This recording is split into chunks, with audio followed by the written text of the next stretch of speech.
Hi guys, welcome to the channel. ಮುದ್ದು ಸೊಸೆ ನಾಳಿನ ಸಂಚಿಕೆಯಲ್ಲಿ ಏನಾಗುತ್ತೆ ಅಂತ ನೋಡ್ಕೊಂಬಂದ್ಬಿಡ ಬನ್ನಿ.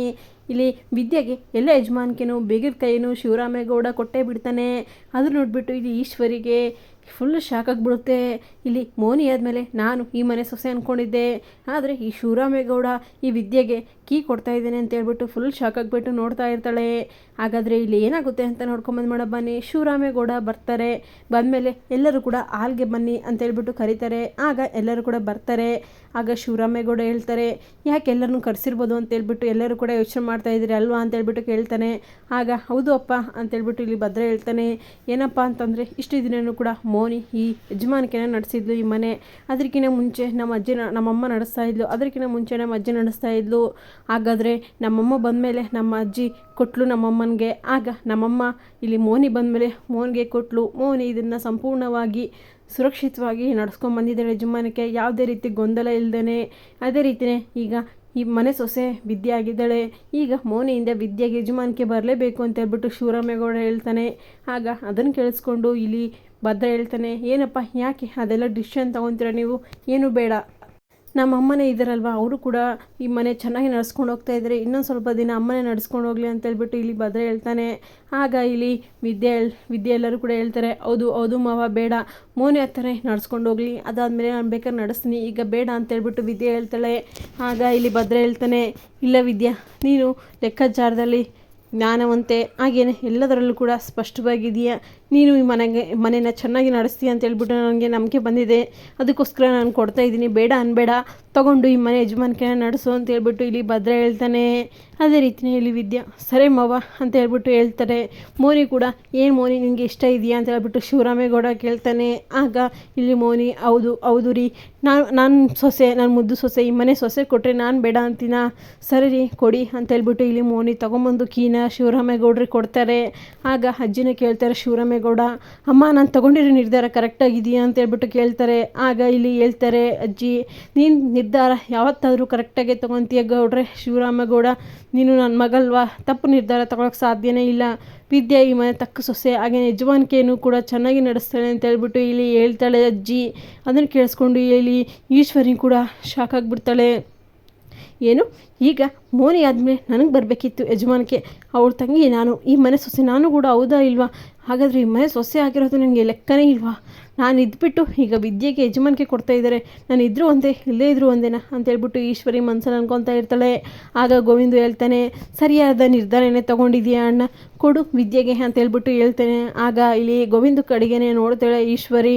ನೋಡಿಬಿಟ್ಟು ಈಗ ಗೋವಿಂದು, ಕೊಡು ಅಣ್ಣ ಅಂತೇಳ್ಬಿಟ್ಟು ಹೇಳ್ತಾ ಇರ್ತಾನೆ. ಆಗ ಶಿವರಾಮೇಗೌಡ, ಬಾ ವಿದ್ಯಾ ತಗೊಂಬ ಕೀ ಅಂತೇಳ್ಬಿಟ್ಟು ಕೊಡ್ತಾರೆ. ಆಗ ವಿದ್ಯಾ, ಏನು ಮಾವ, ನಾನು ಏನು ಮಾಡಬೇಕು, ಇಷ್ಟು ದುಡ್ಡು ನೀವು ನಿರ್ಧಾರ ತೊಗೊಂಡ್ಬಿಟ್ಟು ನನಗೆ ಯಜಮಾನಿಕೆ ಕೊಡ್ತಾ ಇದ್ದೀರಾ, ಹಾಗೆ ನನಗೆ ಒಂದು ದೊಡ್ಡ ಜವಾಬ್ದಾರಿನೇ ಕೊಡ್ತಾ ಇದೆಯಾ. ನಾನು ಆದಷ್ಟು ನ್ಯಾಯವಾಗಿ ಈ ಜವಾಬ್ದಾರಿನ ನಿಭಾಯಿಸ್ತೀನಿ, ಯಾವುದೇ ರೀತಿ ಮೋಸ ಮಾಡಲ್ಲ ಅಂತ ಹೇಳ್ಬಿಟ್ಟು ಇಲ್ಲಿ ಭರವಸೆ ಕೊಡ್ತಾಳೆ ವಿದ್ಯಾ. ಅದನ್ನು ಕೇಳಿಸ್ಕೊಂಡು ಶಿವರಾಮೇಗೌಡ, ವಿದ್ಯೆ ನನಗೆ ಗೊತ್ತಿದೆ, ಅದು ಗೊತ್ತಿರೋಕ್ಕೋಸ್ಕರ ನನಗೆ ಕೀ ಕೊಡ್ತಾ ಇದ್ದೀನಿ ಅಂತ ಹೇಳ್ಬಿಟ್ಟು ಕೊಡ್ತಾರೆ. ಆಗ ಇಲ್ಲಿ ಭದ್ರನು ಕೂಡ ಫುಲ್ ಖುಷಿ ಆಗ್ತಾನೆ. ನನ್ನ ಹೆಂಡ್ತಿಗೆ ಯಜಮಾನಿಕೆ ಬಂತು ಅಂತ ಹೇಳ್ಬಿಟ್ಟು ಇಲ್ಲಿ ಈಶ್ವರಿ ಸಿಟ್ಟಾಗ್ಬಿಟ್ಟು ಹೊರಟೋಗ್ಬಿಡ್ತಾಳೆ ಎಲ್ಲರೂ ಇರಬೇಕಾದ್ರೇ. ಆಗ ವಿದ್ಯೆ ಕೀ ತೊಗೊಂಡು ಇಟ್ಕೊತಾಳೆ ತನ್ನ ಹತ್ರ. ಮೋನಿ ಎಲ್ಲ ಕೂಡ ಹೇಳ್ಕೊಡ್ತಾಳೆ ವಿದ್ಯೆಗೆ. ಅಷ್ಟರಲ್ಲಿ ಬಟ್ಟೆ ಮಡಿಸ್ತಾ ರೂಮಲ್ಲಿ ವಿದ್ಯೆ ಕೂತ್ಕೊಂಡಿರ್ತಾಳೆ. ಈಗ ಅಲ್ಲಿಗೆ ಚಿತ್ರ ಬರ್ತಾಳೆ. ಬಂದುಬಿಟ್ಟು, ಏ ವಿದ್ಯಾ, ಏ ಅಂತ ಹೇಳ್ತಾ ಕೂಗ್ತಾ ಇರ್ತಾಳೆ. ಆಗ ಇಲ್ಲಿ ವಿದ್ಯೆ ತಿರುಗಿ ನೋಡ್ದೇನೆ ಇರೋದಕ್ಕೆ ಇಲ್ಲಿ ಮತ್ತೆ ಚಿತ್ರ, ನನಗೆ 50,000 ಬೇಕು ಅಂತೇಳ್ಬಿಟ್ಟು ಹೇಳ್ತಾಳೆ. ಆಗ ಇಲ್ಲಿ ವಿದ್ಯೆ ಹೇಳ್ತಾಳೆ, ನಿನಗೆ 50,000 ಬೇಕಾ? ನನ್ನ ಹೆಸರು ವಿದ್ಯಾ, ನಮ್ಮಪ್ಪ ಅಮ್ಮ ಹೆಸರು ವಿದ್ಯಾ ಅಂತ ಇಟ್ಟಿದ್ದಾರೆ, ಅದರಿಂದ ಕರೆದ್ರೆ ಮಾತ್ರ ನಾನು ಈಗಲೇ ತಿರುಗಿ ನೋಡೋದು ಅಂತೇಳ್ಬಿಟ್ಟು ಹೇಳ್ತಾಳೆ. ಆಗ ಸರಿ ವಿದ್ಯಾ, ನನಗೆ 50,000 ಬೇಕು ಅಂತೇಳ್ಬಿಟ್ಟು ಚಿತ್ರ ಹೇಳ್ತಾಳೆ. ಆಗ ಅದನ್ನು ಕೇಳಿಸ್ಕೊಂಡು ಇಲ್ಲಿ ವಿದ್ಯಾ, ಹೌದಾ 50,000ನ, ಏನಕ್ಕಾಗಿ ಬೇಕು, ಯಾಕೆ ಬೇಕು ನಿನಗೆ ಅಂತೇಳ್ಬಿಟ್ಟು ಇಲ್ಲಿ ಚಿತ್ರನ ಕೇಳ್ತಾಳೆ ವಿದ್ಯಾ. ಅದನ್ನು ಕೇಳಿಸ್ಕೊಂಡು ಇಲ್ಲಿ ಚಿತ್ರ ಫುಲ್ ಸಿಟ್ಟಾಗ್ಬಿಟ್ಟು ಆ ಬಟ್ಟನೆಲ್ಲ ಕೆಡವಿಬಿಟ್ಟು, ಅಮ್ಮ ನೋಡಮ್ಮ, ಅಮ್ಮನ ಹತ್ರ ಬಂದುಬಿಟ್ಟು ಈಶ್ವರಿ ಹತ್ರ ಬಂದುಬಿಟ್ಟು, ಅಮ್ಮ ಇವಳು ವಿದ್ಯೆ ನನ್ನ ಹತ್ರನೇ ರೀಸನ್ ಕೇಳ್ತಾ ಇದ್ದಾಳೆ, ಯಾವ ಕಾರಣಕ್ಕೆ ಅಂತೇಳ್ಬಿಟ್ಟು ಅಮ್ಮ ನನ್ನೇ ಲೆಕ್ಕ ಕೇಳ್ತಾ ಇದ್ದಾಳೆ ಅಂತೇಳ್ಬಿಟ್ಟು ಇಲ್ಲಿ ಈಶ್ವರಿ ಹತ್ರ ಬಂದು ಹೇಳ್ತಾಳೆ. ಆಗ ಈಶ್ವರಿ ಫುಲ್ ಕೋಪ ಬಂದುಬಿಡುತ್ತೆ. ಏನು ಚಿತ್ರ, ನಿನ್ನ ಹತ್ರನೇ ಲೆಕ್ಕ ಕೇಳಿದ್ಲ ಆ ವಿದ್ಯೆ? ಹಾಗಾದರೆ ಅವಳಿಗೆ ಎಷ್ಟು ಸೊಕ್ಕಿರಬೇಡ, ಮನೆ ಎಲ್ಲರೂ ಅವಳ ತಲೆ ಮೇಲೆ ಇಟ್ಕೊಂಡಿದ್ದಾರೆ, ಅದಕ್ಕೋಸ್ಕರ ಅವಳಿಗೆ ಸೊಕ್ಕು ಬಂದಿದೆ ಅಂತೇಳ್ಬಿಟ್ಟು ಇಲ್ಲಿ ಈಶ್ವರಿ ಅನ್ಕೊತಾ, ಮೋನಿ ಅತ್ತಿಗೆ ಹತ್ರನೇ ಹೋಗ್ಬಿಟ್ಟು ಕೇಳ್ತೀನಿ ನಾನು ಅಂತೇಳ್ಬಿಟ್ಟು ಕರ್ಕೊಂಬರ್ತಾಳೆ.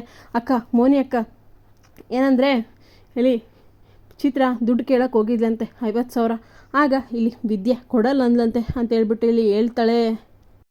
ಆಗ ಮೋನಿ ಏ ವಿದ್ಯಾ ಇಲ್ಲಿ ಬಾರೆ ಅಂತ ಹೇಳ್ಬಿಟ್ಟು ಕರೀತಾಳೆ. ಆಗ ವಿದ್ಯೆ ಬರ್ತಾಳೆ.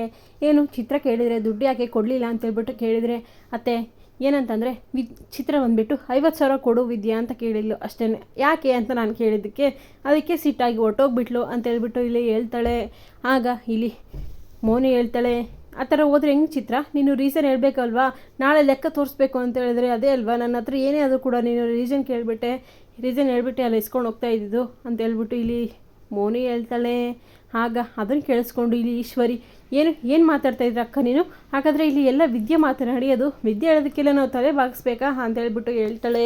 ಆಗ ಇಲ್ಲಿ ಮೋನಿ ಹೇಳ್ತಾಳೆ ಹೌದು, ಮನೆ ಯಜಮಾನಿಕೆ ಮನೆ ಕೀ ಯಾರ ಹತ್ರ ಇದ್ದರೆ ಅವ್ರ ಮಾತು ಕೇಳಲೇಬೇಕು, ದುಡ್ಡು ಬೇಕಾದರೆ ಅವ್ರನ್ನ ನಾವು ಕೇಳಲೇಬೇಕು ಬಾಯ್ಬಿಟ್ಟು ಅಂತ ಹೇಳ್ಬಿಟ್ಟು ಇಲ್ಲಿ ಹೇಳೇ ಬಿಡ್ತಾಳೆ ಮೋನಿ. ಅದನ್ನು ಕೇಳಿಸ್ಕೊಂಡು ಇಲ್ಲಿ ಸಿಟ್ಟಾಗಿಬಿಟ್ಟು ಈಶ್ವರಿ ಇಲ್ಲಿ ಮೋನಿ ಹಾಗೇನೆ ವಿದ್ಯಾ ಮಕ್ಕ ನೋಡ್ತಾ ಇರ್ತಾರೆ. ಇದನ್ನೆಲ್ಲ ಕೇಳಿಸ್ಕೊಂಡು ಚಿತ್ರ ಕೇವಲ 50,000ಕ್ಕೆ ಇಷ್ಟೆಲ್ಲ ರಾದಂತ ಮಾಡಿದರು, ಆ ದುಡ್ಡೇ ಬೇಡ ನನಗೆ ಅಂತ ಹೇಳ್ಬಿಟ್ಟು ಹೊರಟೋಗ್ತಾಳೆ. ಅಲ್ಲಿ ಈಶ್ವರಿ ನಿಂತಿರ್ತಾಳೆ. ಆಗ ವಿದ್ಯೆ ಹೇಳ್ತಾಳೆ ನನಗೆ ಮಾವರು ದೊಡ್ಡ ಜವಾಬ್ದಾರಿನ ಕೊಟ್ಟಿದ್ದಾರೆ, ನಾನು ಅವ್ರಿಗೆ ಲೆಕ್ಕಪತ್ರ ಸರಿಯಾಗಿ ಒಪ್ಪಿಸ್ಬೇಕಲ್ವಾ, ಅದಕ್ಕೋಸ್ಕರ ಅದು ನನಗೆ ಈ ಎಲ್ಲ ವರದಿ ಬೇಕೇ ಬೇಕು. ನಾನು ಯಾರಿಗೂ ಕೂಡ ಸುಮ್ಮನೆ ದುಡ್ಡು ಕೊಟ್ಬಿಟ್ಟು ಆಮೇಲೆ ನಾನು ಸಿಗೋಕೊಳ್ಳೋಕ್ಕಾಗಲ್ಲ. ಮಾವರು ನನ್ನ ನಂಬಿಬಿಟ್ಟು ಇಷ್ಟು ದೊಡ್ಡ ಜವಾಬ್ದಾರಿನ ಕೊಟ್ಟಿದ್ದಾರೆ, ನಾನು ಲೆಕ್ಕ ಕೇಳಿದರೆ ಇವ್ರು ಈ ರೀತಿ ಹೋಗ್ತಾ ಇದ್ದಾರೆ ಅಂದರೆ ಅವ್ರಿಗೆ ದುಡ್ಡು ಅವಶ್ಯಕತೆ ಇಲ್ಲ ಬಿಡು ಅಂತ ಹೇಳ್ಬಿಟ್ಟು ಇಲ್ಲಿ ಹೇಳ್ತಾಳೆ. ಅದನ್ನು ಕೇಳಿಸ್ಕೊಂಡು ಈಶ್ವರಿ ಕೂಡ ಕೋಪ ಮಾಡಿಕೊಂಡು ಹೊರಟೋಗ್ತಾಳೆ. ಆಗ ಮೋನಿ ಹೇಳ್ತಾಳೆ ವಿದ್ಯಾ ಸರಿಯಾದ ನಿರ್ಧಾರನೇ ತೊಗೊಂಡಿದೀಯಾ, ಅವ್ರ ಸೊಕ್ಕು ಕಡಿಮೆ ಆಗಲೇಬೇಕು, ಅವ್ರಿಗೆ ದುಡ್ಡು ಬೇಕಂದರೆ ರೀಸನ್ ಹೇಳಲೇಬೇಕು, ಆಮೇಲೆ ಅವರು ಎಲ್ಲದಕ್ಕೂ ದುಡ್ಡು ವೇಸ್ಟ್ ಮಾಡೋದಲ್ಲ, ಈ ಮನೆ ಜವಾಬ್ದಾರಿನ ನೀನು ಸರಿಯಾಗಿ ನಿಭಾಯಿಸಿ ಅಂತ ಹೇಳ್ಬಿಟ್ಟು ಇಲ್ಲಿ ಮೋನಿ ಹೇಳ್ತಾಳೆ. ಆಗ ಇಲ್ಲಿ ವಿದ್ಯೆ ಹೇಳ್ತಾಳೆ ಹೌದು ಈಶ್ವರಿ ಅವರು ಏನಾದರೂ ತನ್ನ ಮಗಳಿಗೆ ತಪ್ಪಾಗಿದೆ ಇಲ್ಲ ರೀಸನ್ ಹೇಳು ಅಂತ ಹೇಳ್ಬಿಟ್ಟು ಹೇಳ್ಬೇಕಿತ್ತು, ಆದರೆ ನಿಮ್ಮ ಹತ್ರ ಬಂದುಬಿಟ್ಟು ಅವ್ರು ವಾದ ಮಾಡಿದರು, ಅದಕ್ಕೋಸ್ಕರ ಕೊಡಬೇಕಂತ ನನಗೆ ಅನಿಸ್ಲೇ ಇಲ್ಲ ಅಂತ ಹೇಳ್ಬಿಟ್ಟು ಇಲ್ಲಿ ವಿದ್ಯೆ ಹೇಳ್ತಾಳೆ. ಆಗ ಮೋನಿ ಹೌದು ಅಂತ ಹೇಳ್ಬಿಟ್ಟು ಹೇಳ್ತಾ ಇರ್ತಾಳೆ. ಅಷ್ಟರಲ್ಲಿ ಇಲ್ಲಿ ಎಲ್ಲರೂ ಕೂಡ ಇಲ್ಲಿ ಚಿತ್ರ ಈಶ್ವರಿ ಬೇಜಾರು ಮಾಡಿಕೊಂಡು ರೂಮಲ್ಲಿ ಕೂತ್ಕೊಂಡಿರ್ತಾರೆ. ಆಗ ಇಲ್ಲಿ ಯಾಕೆ ಬೇಜಾರು ಮಾಡ್ಕೊಂಡಿದ್ಯಾ ಬಿಡು, ನಿನಗೆ 50,000 ದುಡ್ಡು ಅಲ್ವಾ ನಾನೇ ಕೊಡ್ತೀನಿ ಅಂತ ಹೇಳ್ಬಿಟ್ಟು ಈಶ್ವರಿ ಹೇಳ್ತಾಳೆ. ಆಗ ಚಿತ್ರ ಹೇಳ್ತಾಳೆ ಹಂಗಲ್ಲಮ್ಮ, ನನಗೆ 50,000 ದುಡ್ಡಿಂದಲ್ಲ, ಅವಳು ಎಷ್ಟು ಮಾತಾಡಿದ್ಲು ಅವಳು 3 ಅಡಿ, ಅದಕ್ಕೆ ಬೇಜಾರಾಯಿತು ಅಂತ ಹೇಳ್ಬಿಟ್ಟು ಇಲ್ಲಿ ಚಿತ್ರ ಹೇಳ್ತಾಳೆ. ನೋಡಬೇಕು ಫ್ರೆಂಡ್ಸ್ ಮುಂದಿನ ಸಂಚಿಕೆ ಏನಾಗುತ್ತೆ ಅಂತ. ಇದೇ ಇವತ್ತಿನ ಸಂಚಿಕೆ. Thank you for watching.